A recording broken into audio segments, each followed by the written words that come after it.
All in on AI from Harvard Business Review Press. We have to fundamentally rethink how humans and machines work together.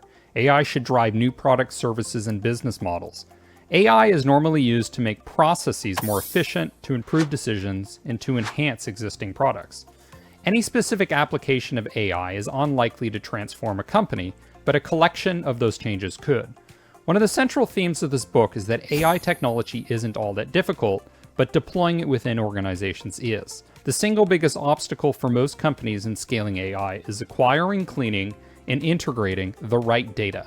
Following are the types of AI.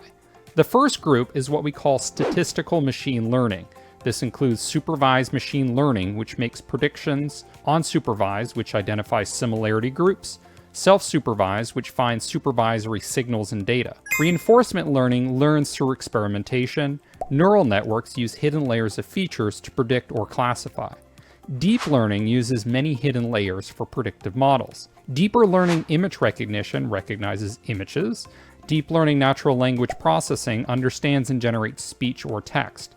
All those mentioned so far were statistical machine learning. The next group is called logic-based AI systems. These are rule engines which are used to make simple decisions based on if-then rules. Another example would be robotic process automation. This combines workflow, data access, and rule-based decisions. The last group is called semantics-based AI. This includes speech recognition, which converts human speech to text, natural language understanding, which assesses text for meaning or intent, and lastly, natural language generation, which generates customized readable text. Many companies launch AI pilots, but fewer of these are put to production. The biggest challenge with AI is implementation issues, integrating AI into the company's roles and functions, and data issues. Minimum viable products don't work well at scale. Implementing AI is much more complex, requiring changes to business processes, upskilling workers, and integrating with existing systems. Deployment is often considered someone else's job. You should plan on deployment from the beginning and assign someone like a product manager to oversee it. AI should free up humans to do more complex jobs, and people's jobs should be redesigned. Process mining makes recommendations on improving a process. AI can also automate decisions. To focus on AI, you must commit to use data and analytics for most decisions. Data is the fuel for AI, but that doesn't mean you should restrict yourself to use cases that can only be easily measured.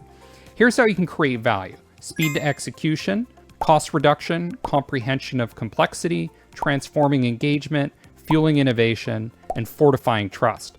In implementing AI, you might want to focus on early adopters. Low-performing companies tend to focus more on AI to drive efficiency, whereas high performers focus more on growth through improved customer satisfaction, new products and offers, and entering new markets. Morgan Stanley uses next best action systems to provide advisors with financial insights to present to clients. Personalization is one of the strongest AI use cases. Google embeds AI into tons of its products, including Gmail, Maps, and Translate. One of the problems with rule-based systems is that they produce far too many false positives. At DBS, for example, 98% of fraud detections were false. AI models do a great job at predictions, but they can be labor-intensive to develop and deploy. You also have to make sure the model is retrained with new data. So there's the upfront investment and the ongoing investment. MLOps can automatically assess whether machine learning models are no longer predicting well, and this is a concept known as drifting. One of the prime use cases for AI is predictive maintenance with something like what Shell does. They use cameras on drones to take photos of pipes and then use deep learning models to detect maintenance issues. AI is not about software, not just about software, because you need powerful computers and infrastructure to support it. Here are the three primary use cases for AI. 1, creating new businesses, products, or services. 2, transforming operations. And 3, influencing customer behavior. Operational improvements are the most common, and changing customer behavior is the least common. Scotiabank uses AI to drive proactive interactions with customers by analyzing life events such as having a child entering college, or a new mortgage. They also consider customer preferences for channels such as mobile or email, and offer advice that is personalized and delivered through the right channel. Progressive charges for insurance based on a driver's actual driving behavior, which is tracked with sensors. To protect against AI, give employees the ability to override AI decisions, especially for urgent situations. Here are some consumer industry applications of AI. Fleet network optimization to create efficient routes. Keep in mind this doesn't work so well with disruptions like COVID-19.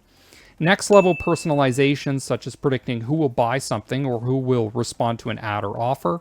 Assortment optimization to make sure the right products are on the shelf without stockouts. Supply and demand planning. Automated customer contact. Autonomous driving. Fashion tech, such as AI-driven style recommendations. Personalized health and fitness. Unsupervised learning models can identify new or poorly served segments using cluster analysis. Next best action systems can predict which products are most likely to be valued by customers. Biometric digital payments can make transactions faster and more secure. AI can also help with real estate price estimation and prediction, such as with Zillow's Zestimates. Bear in mind these likely won't work well in unstable markets. AI can be used to predict customer intent on a website. It can also predict whether a customer will call and with what issue. AI can be used to prevent crime based on video surveillance. IRS uses AI to figure out the optimal combination of notices and contacts that will get someone to pay their taxes. Scheduling is another good application of AI. It can be used to predict which customers are most likely to churn. In business to business, AI can help prioritize leads. Disney uses an AI called Genie that recommends attractions based on a family's preferences. It also helps with reducing long waits for rides based on where the families are at the park.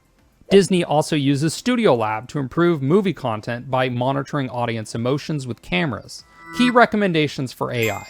Know what you want to accomplish, start with analytics, create a flexible IT architecture, put some data and AI applications in the cloud, and consider how to integrate AI with employee and customer workflows.